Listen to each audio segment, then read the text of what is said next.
রাখো, এই কাবা বাইতুল্লাহ, এই হাজরে আসওয়াদ এর চেয়ে রব্বুল আলামিনের কাছে একজন মুমিনের মর্যাদা শতগুণে বেশি। সুবহানাল্লাহ বলেন। শতগুণ একজন মুমিনের মর্যাদা বেশি। কাবা বাইতুল্লাহ ইবাদতের জন্য আল্লাহ তাবারক ওয়া তাআলা সৃষ্টি করেছেন আমাদের কিবলা।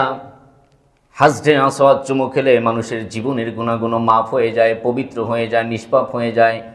হজ যদি কবুল হয়, কাওয়ালাদাতুমহু, সেজন্য এই পৃথিবীতে মাত্র ভূমিষ্ঠ হলো তার জীবনের গুনাহ থেকে তিনি পবিত্র হয়ে গেলেন। এত গুরুত্বপূর্ণ স্থাপনা রব্বুল আলামিনের তরফ থেকে আমাদের জন্য এত বড় নেয়ামত। এরপর আল্লাহর হাবিব সাল্লাল্লাহু আলাইহি ওয়াসাল্লাম বলেছেন, এই কাবা বাইতুল্লাহর হাজরে আসওয়াদের যত মর্যাদা আছে তার চেয়ে একজন মুমিনের মর্যাদা রব্বুল আলামিনের কাছে অনেক বেশি। সেই মুমিনকে আপনি কি করবেন? অপমান করবেন, নির্যাতন করবেন, নিপীড়ন করবেন, হত্যা করবেন? কথা বলেন। না নিরাপত্তা দিবেন? কথা বলেন। নিরাপত্তা দিবেন। পবিত্র কোরআন আপনাকে কি বলে আপনি দেখেন। সূরা নিসার 93 নম্বর আয়াতে আল্লাহ তাবারক ওয়া তাআলা বলছেন, ওয়া মাই ইয়াকতুল মুমিনান মুতাআম্মিদান, ওয়া মাই ইয়াকতুল মুমিনান মুতাআম্মিদান ফাজাযাউ জাহান্নাম। যে ব্যক্তি কোনো মুমিন মুসলমানকে হত্যা করলো, ফাজাযাউ জাহান্নাম, সে স্থায়ীভাবে চিরস্থায়ীভাবে তার জন্য জাহান্নাম নির্ধারিত। এতটুকু বলে আল্লাহ ক্ষান্ত হন নাই। এরপর আল্লাহ বলছেন, খালিদান ফিহা, তিনি জাহান্নামে শুধু যাবেনই না, তার কোনো আর পরিত্রাণ নাই, তিনি আজীবন ওই জাহান্নামে পতিত হয়ে থাকবেন। এরপর রব্বুল আলামিন বললেন, গদিবাল্লাহু আলাইহি, কেন জানো? যে আল্লাহ তাবারক ওয়া তাআলা তার উপরে স্থায়ীভাবে রাগ করেছেন, অসন্তুষ্ট হয়ে গেছেন। লানাহু, এবং তার উপরে রব্বুল আলামিনের তরফ থেকে অভিসম্পাত, লান ও ধ্বংসের জন্য রব্বুল আলামিন তার জন্য দোয়া করে দিয়েছেন, সিদ্ধান্ত নিয়েছেন।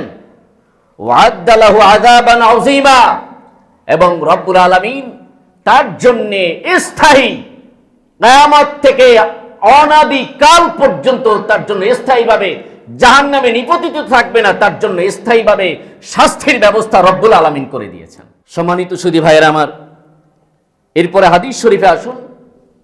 আল্লাহর হাবিব সাল্লাল্লাহু আলাইহি ওয়াসাল্লাম তিরমিজি শরীফের হাদিসে বর্ণনা করেছেন, ওয়ান আবি হুরায়রা রাদিয়াল্লাহু তাআলা আনহু ইয়াযকুরুনি আন রাসূলিল্লাহি সাল্লাল্লাহু আলাইহি ওয়াসাল্লাম ক্বালা লাউ আন্না আহলাস সামাই ওয়া আহলাল আরদি ইশতারাকু ফিদ দামি মুমিন। আল্লাহর হাবিব সাল্লাল্লাহু আলাইহি ওয়াসাল্লাম বলেছেন, এই পৃথিবীর ইতিহাসে, এই পৃথিবীর জমিনে, আসমান এবং জমিনের মধ্যে যদি কোনো মানুষকে অন্যায়ভাবে কেউ হত্যা করে, এই হত্যাকারী যদি আসমান এবং জমিনের যত অধিবাসী আছে সকল অধিবাসী তার সাথে সম্পৃক্ত থাকে, তাহলে সকল আসমান এবং জমিনের সকল অধিবাসীকে রব্বুল আলামিন জাহান্নামে নিক্ষিপ্ত করতে দ্বিধাবোধ করবেন না। আপনি বুঝেন নাই মনে হয়? বুঝতে পারছেন? কোন মানুষকে যদি মানুষ হত্যা করে, এই হত্যাকারী, একজন মানুষের হত্যাকারী যদি আসমান এবং জমিনের সকল অধিবাসী সম্পৃক্ত থাকে, ওই সকল অধিবাসীকে রব্বুল আলামিন একজন মানুষ হত্যার অপরাধে আসমান জমিনের সকল অধিবাসীদেরকে জাহান্নামে নিক্ষিপ্ত করতে রব্বুল আলামিন ছাড় দিবেন না, দ্বিধাবোধ করবেন না। এ হলো মানুষ হত্যা করা।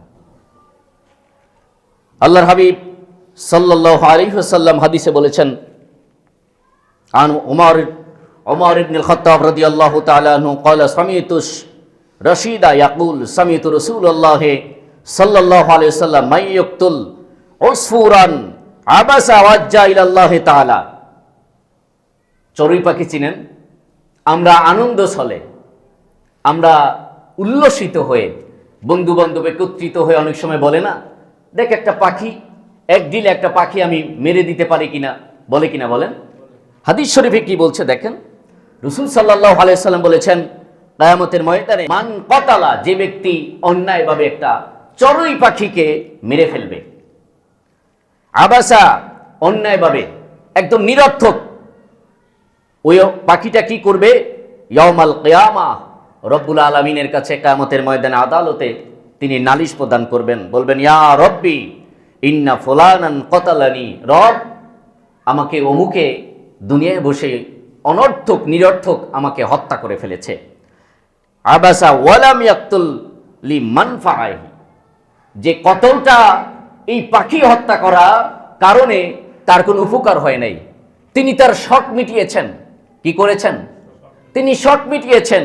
কিয়ামতের ময়দানে রব্বুল আলামিনের কাছে একটা চড়ুই পাখি হত্যা করার দায়ে একজন মানুষকে জাহান্নামে যেতে হবে নিরর্থকভাবে। আবাসা, রাসূল শব্দ ব্যবহার করেছেন আবাসা, নিরর্থকভাবে, এটা কোনো উপকার হবে না, আনন্দ চিত্তে তিনি চড়ুই পাখিকে হত্যা করেছেন।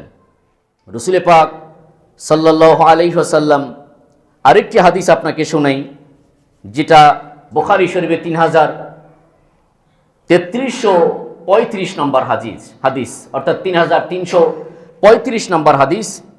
আল্লাহর হাবিব সাল্লাল্লাহু আলাইহি ওয়াসাল্লাম বলেছেন, এই পৃথিবীতে যত হত্যা হয়, এই হত্যার গোড়াপত্তন হলো কাবিলের। কার বলেন? হযরত আদম পুত্র কাবিলের। যদি আপনি যেমন রাসূল সাল্লাল্লাহু আলাইহি ওয়াসাল্লাম বলেছেন, আব্দুল্লাহ ইবনে মাসউদ রাদিয়াল্লাহু তাআলা আনহু قال قال رسول الله صلى الله عليه وسلم لا تقتلوا نفس ظلما الا كان على ابن আদম, তোমরা এই জমিনের মধ্যে কোনো কতল, অন্যায়, পাপাচার, দুরাচার প্রতিষ্ঠিত করবে না, কেননা এই কতলটা সৃষ্টি হয়েছে আদম পুত্র কাবিলের থেকে। যখন তুমি কোনো অন্যায় প্রতিষ্ঠিত করবে, জারি রাখবে, এই জারি রাখার কারণে এই অন্যায় যত মানুষ করবে সমপরিমাণে পাপের ভাগী তুমি হয়ে যাবে। এটা থেকে বুঝে নিবেন, আল্লাহর হাবিব সাল্লাল্লাহু আলাইহি ওয়াসাল্লাম সতর্ক করেছেন যে আপনি যদি একটা পাপ শুরু করেন, কাবিল প্রথম হত্যাকারী, কিয়ামত অবধি পর্যন্ত যত মানুষ হত্যা হবে, যত গুনাহ হবে, সকল গুনাহের ভাগ কাবিলের মাথায় উঠবে। যিনি হত্যা করবেন তিনি মুক্ত হবেন না, তার সমপরিমাণে পাপ কাবিলের মাথায় যাবে। আপনি একটা বদ আমল যদি রুসুম করে যান, যেমন আপনার ঘরে যদি টিভি চলে, আপনার অর্থায়নে টিভি চলছে, আপনার ইন্তেকালের পরে আপনার স্ত্রী, আপনার সন্তান সন্ততি, আপনার নাতিপুতি আপনার অর্থর ক্রয়ে টাকা দিয়ে টিভি দেখছেন, অর্ধলঙ্গ বেহায়াপনা নাচ গান দেখছেন, কিয়ামত অবধি পর্যন্ত এর বিনিময়ে আপনার কবরে সমান পরিমাণে পৌঁছবে। আপনার সন্তানকে আপনি দিন শিক্ষা দিতে পারেননি, অন্যায় করে, পাপাচার করে, দুরাচার করে, তিনি হারাম কাজে লিপ্ত হয়, সমপরিমাণে পাপের ভাগীদার আপনাকে হতে হবে। এর জন্য আমাদেরকে খুব সতর্কতার সাথে সামনে অগ্রসর হতে হবে। কিয়ামতের ময়দানে রব্বুল আলামিন সর্বপ্রথম যে বিচারটা করবেন, এটা বুখারী শরীফে 6533 নম্বর হাদিসে আন আব্দুল্লাহ ইবনে মাসউদ রাদিয়াল্লাহু তাআলা আনহু قال قال النبي صلى الله عليه وسلم اول ما يقضى بين الناس بالدماء, কিয়ামতের ময়দানে রব্বুল আলামিন সর্বপ্রথম যে বিচারটা করবেন, সে বিচারটা হলো অন্যায়ভাবে মানুষকে হত্যা করা। কিভাবে?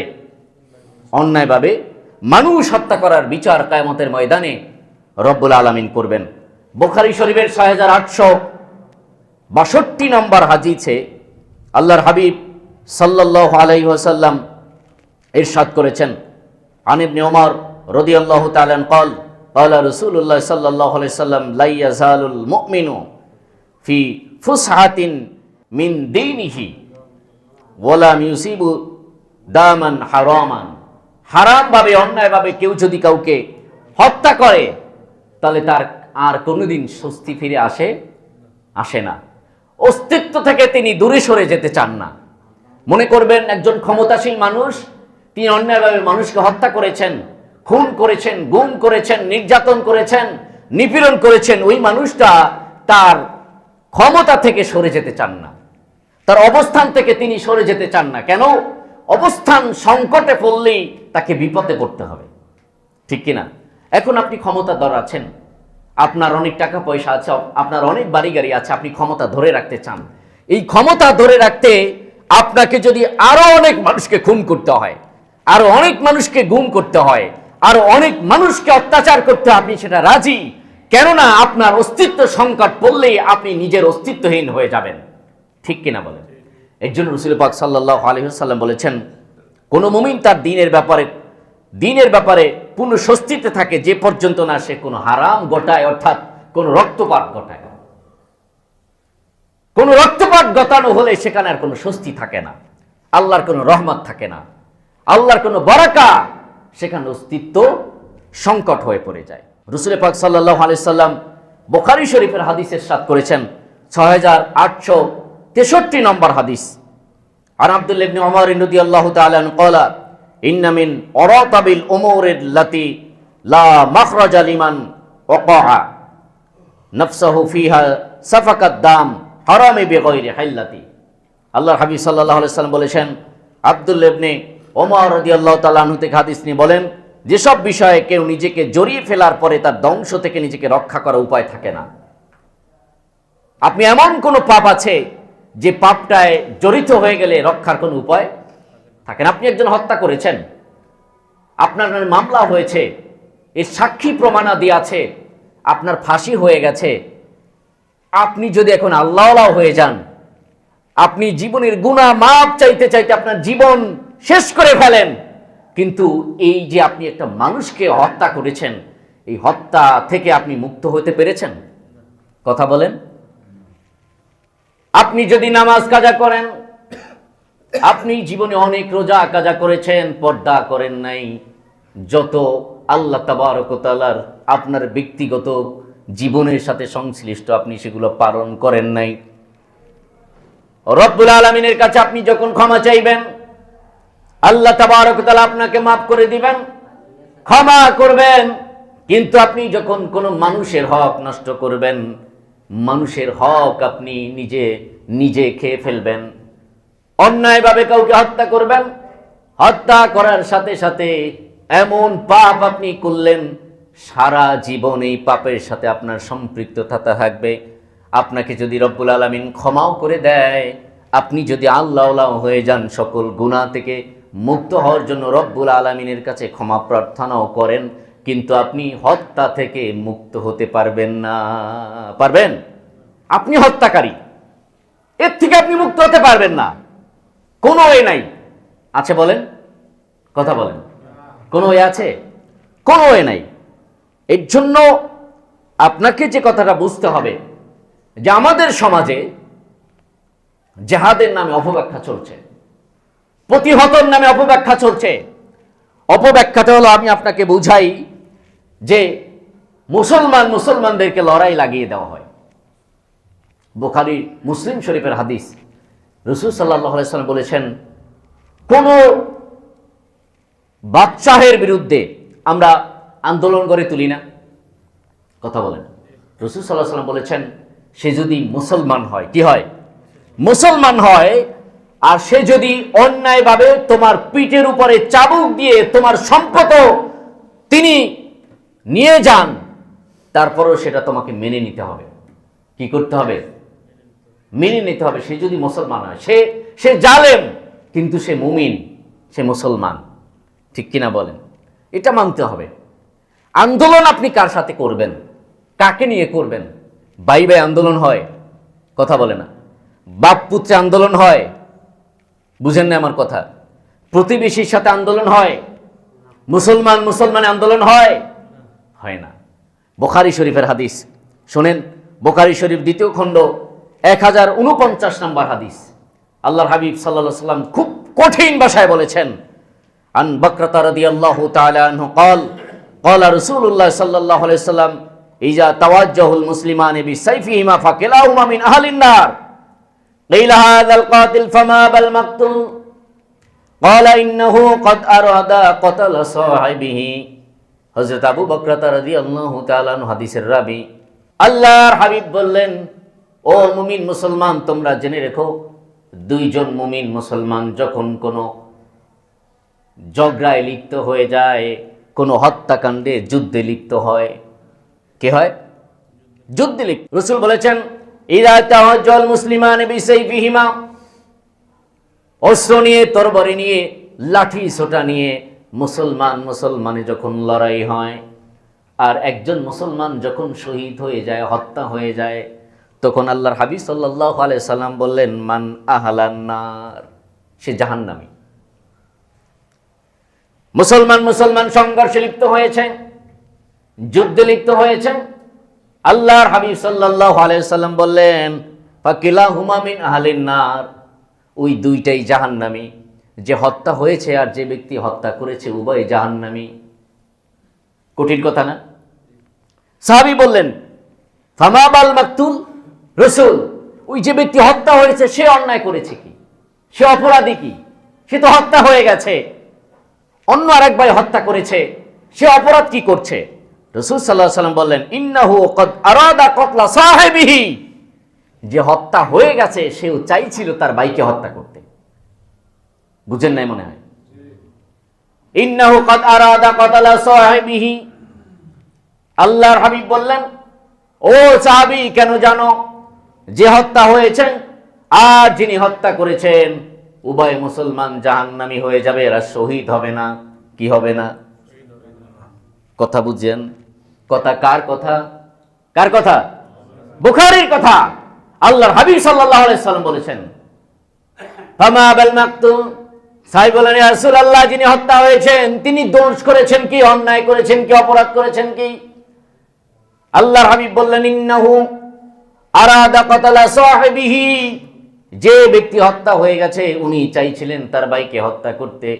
যুদ্ধে লিপ্ত হয়েছেন, তিনি তো গুটিয়ে বসে রয় নাই, ওর হাতে অস্ত্র ছিল, লাঠি ছোটা ছিল, বাঁশ ছিল। ঠিক কিনা বলেন? যে হত্যা হয়েছে ও পারে না হত্যা করতে, সুযোগ পাইলে অপর ভাইকেও সে হত্যা করে ফেলতো। আল্লাহর হাবিব সাল্লাল্লাহু আলাইহি ওয়াসাল্লাম বলেন, ফাকিলাহুমা আহলুন নার, এই উভয় মুসলমান জাহান্নামের তলদেশে জাহান্নামী হয়ে যাবে। বুঝতে পারছেন? কথা বুঝছেননি? সুতরাং আমি শুরুতে যে কথা বলেছি, আপনি কার সাথে যুদ্ধ করবেন, কাকে আপনি প্রতিহত করছেন, আপনি কাকে প্রতিপক্ষ মনে করছেন? ইসলামের ইতিহাস খোঁজেন। আল্লাহর হাবিব সাল্লাল্লাহু আলাইহি ওয়াসাল্লাম 114টি যুদ্ধের তিনি সেনাপতি ছিলেন। গজা এবং সারিয়া, তিনি এই যুদ্ধগুলো পরিচালনা করেছেন। এই বিশাল যুদ্ধময় জীবনে আল্লাহর হাবিব সাল্লাল্লাহু আলাইহি ওয়াসাল্লামকে দেখবেন কোন যুদ্ধ মুসলমানের বিরুদ্ধে হয় নাই। হয়েছে নাকি? কোন যুদ্ধ মুসলমানের বিরুদ্ধে হয় নাই, কাফের, মুশরিক, বেদিনের বিরুদ্ধে হয়েছে দিন প্রতিষ্ঠিত করার জন্য। শুধু তাই নয়, কোন যুদ্ধে মুসলমানরা প্রথম আঘাত করে নাই। আল্লাহর হাবিব বলেছেন, আমরা শান্তি প্রতিষ্ঠিত করতে চাই, দিন প্রতিষ্ঠিত করতে চাই। তোমরা যদি অবনত মস্তকে মেনে নয়, তোমাদেরকে সম্মান করি, সেলুট করি, রেসপেক্ট করি, ইসলামের সুশীতল ছায়াতলে তোমরা আসো। আর আমাদেরকে যদি প্রতিহত করতে চাও, আমরা তোমাদেরকে প্রতিহত করব না। তোমরা যদি আমাদেরকে প্রতিহত করতে চাও, আমরা তোমাকে ঢাল স্বরূপ আমরা দাঁড়িয়ে যাব, আমরা সব প্রতিবাদ করব, প্রতিহত করব। কি করব? তোমরা আক্রমণ করবে, আমরা প্রতিহত করব, কিন্তু আমরা তোমাদের উপর আক্রমণ করব না। আল্লাহর হাবিবের 114টি যুদ্ধে তিনি নেতৃত্ব দিয়েছেন। এই যুদ্ধগুলো আল্লাহর হাবিব সাল্লাল্লাহু আলাইহি ওয়াসাল্লামের আদত ছিল, উসুল ছিল, নিয়ম ছিল। সকল বিধর্মীরা রাসূল মুসলমানের উপরে যখন আক্রমণ করেছে, তারা সকল সাহাবা একরাম রাদিয়াল্লাহু আজমাইন যুদ্ধের প্রস্তুতি নিয়ে দাঁড়িয়েছিলেন, অপেক্ষায় ছিলেন। তারা যুদ্ধে ঝাঁপিয়ে পড়ে নাই। যখন ইহুদি, খ্রিস্টান, নাসারারা আল্লাহর নবীর সাহাবা একরামদের উপরে ঝাঁপিয়ে পড়েছে, তারা প্রতিহত করেছে। কোন বিধর্মীদের উপরেও সাহাবা একরাম যুদ্ধ চালায় নাই, প্রতিহত করেছেন। আর মুসলমান যুদ্ধ কিসের যুদ্ধ বলেন তো? দিন প্রতিষ্ঠার যুদ্ধ নয়, ক্ষমতার যুদ্ধ। ঠিক কিনা বলেন? অস্তিত্ব নিয়ে যুদ্ধ, অবস্থান নিয়ে যুদ্ধ। হারাম কবিরা গুনাহ, এটা ফাসাদ। আল্লাহর হাবিব সাল্লাল্লাহু আলাইহি ওয়াসাল্লাম মুসলিম শরীফের হাদিসে বলেছেন, যে ব্যক্তি জমিনের মধ্যে ফাসাদ সৃষ্টি করবে ও চিরস্থায়ী জাহান্নামে পতিত হবে। চিরস্থায়ী জাহান্নামে। এই জমিনের মধ্যে যে ফাসাদ প্রতিষ্ঠিত করবে, আল্লাহর হাবিব বলেছেন, এই জমিনের মধ্যে যে ফাসাদ প্রতিষ্ঠিত করবে সে যেন পুরো জাতিকে হত্যা করলো। নাউজুবিল্লাহ বলেন। পুরো জাতিকে হত্যা করার শামিল ফাসাদ সৃষ্টি করা, অনৈক্য সৃষ্টি করা। সম্মানিত সুধী, এর জন্য আমি আপনাদেরকে উদাত্ত আহ্বান জানাই, আপনারা সতর্ক থাকবেন। কি থাকবেন? সতর্ক থাকবেন। দ্বীনের নামে, দ্বীন প্রতিষ্ঠান নামে, তাবলীগের নামে, ইশাআতের নামে আমাদেরকে যদি কেউ ভুল পথে দাবিত করতে চায়, আমরা ভুল পথে দাবিত হব না। রাসূল যেভাবে বলেছেন, রাসূল যেভাবে নির্দেশনা করেছেন, আমরা সেইভাবে থাকার চেষ্টা করব। ঠিক কিনা বলেন? উমুরুল আওসাতুহা, সিরাতাল মুস্তাকিমের পথ আপনি জানবেন। পরিচয় হলো এই সিরাতাল মুস্তাকিমের মধ্যে তাফরিদও নাই, ইফরাদও নাই, বাড়াবাড়িও নাই, শিথিলতাও নাই। মধ্যম পন্থা হলো হাযা সিরাতুম মুস্তাকিমা। এই মধ্যম পন্থা হলো সিরাতাল মুস্তাকিম। উগ্রতা নাই, অতি নম্রতাও নাই। আপনার মসজিদে এসে কেউ যদি মন্দির বানাতে চায়, মসজিদে যদি কেউ আজান বন্ধ করতে চায়, মসজিদে কেউ আসতে যদি প্রতিহত করতে চায়, আমরা সেখানে তাফরিদ থাকবো? চুপ থাকবো? বলেন, প্রতিহত করব। কিন্তু মসজিদ নিয়ে দলাদলি, মসজিদ নিয়ে রাজনীতি, মসজিদ দখলের জন্য অপচেষ্টা আছে কিনা আমাদের সমাজে? কথা বলে না? আছে কিনা? মসজিদ দখল। যিনি ইমাম সাহেব তিনিও মুমিন মুসলমান, যিনি খতিব সাহেব তিনিও মুমিন মুসলমান, মুসল্লিরা যারা আছে মুমিন মুসলমান। এখন আপনার দলের নেই, আপনি তাকে প্রতিবাদ করবেন, প্রতিহত করে আপনি সেখানে দাঁড়াবেন, জায়েজ আসেনি? বলেন, কবিরা গুনাহ। কি বলেন? কবিরা গুনাহ। আমাদেরকে সতর্ক থাকতে হবে। দিন প্রতিষ্ঠার নামে যদি কেউ বলে দিন প্রতিষ্ঠার নামে আপনাকে হল দখল করতে হবে, জায়েজ হবে? এই ভার্সিটির হল দখল করা জায়েজ? এটা দিন প্রতিষ্ঠা? এখানে আপনি আপনার মুসলমান ভাইদেরকে প্রতিবাদ করে আপনার দলের মানুষদের আপনি জায়গা করে দেন, সেখানে রক্তপাত হয়, হত্যা হয়, আর বলে শাহাদাত হয়ে গেছে। নাউজুবিল্লাহ বলেন। ভুল অপব্যাখ্যা চলছে, আমাদেরকে গিলাচ্ছে অপব্যাখ্যা করে। সাবধান থাকবেন। পারবেন ইনশাআল্লাহ? আমরা দিন মানি, ঠিক কিনা বলেন? আমরা ইসলাম মানি, কিন্তু মদিনার ইসলাম। কোন ইসলাম? দিন মানি কোন ইসলাম? আমরা মদিনার ইসলাম মানি, আমরা রাসূল পাক সাল্লাল্লাহু আলাইহি সাল্লামের দিন মানি, আমরা সাহাবে কেরামদের দিন মানি। আমরা কোনো ব্যক্তি দিন আমরা মানি না, ঠিক কিনা বলেন? কোনো ব্যক্তির পূজা আমরা করি না, ব্যক্তির দিনও আমরা মানি না। আমরা মানি মদিনার দিন, মদিনার ইসলাম, ঠিক কিনা বলেন? আল্লাহ তাবারক ওয়া তাআলা আমাদেরকে আমল করার তৌফিক দান করবে, আল্লাহুম্মা আমিন। আমাদেরকে সঠিক সমঝ দান করবে, আল্লাহুম্মা আমিন। এই বাংলাদেশে কোনো অপ্রীতিকর ঘটনা যেন না ঘটে। আমাদের এই স্বাধীন সার্বভৌম রাষ্ট্রে আমরা যেমন ভাই ভাই হিসাবে বসবাস করছি, আমরা একে অপরকে শ্রদ্ধা নিয়ে বসবাস করছি, আমাদের এই ঐক্যের মধ্যে কোনো সম্প্রদায় কেউ যেন ফাটল সৃষ্টি করতে না পারে, ঠিক কিনা বলেন?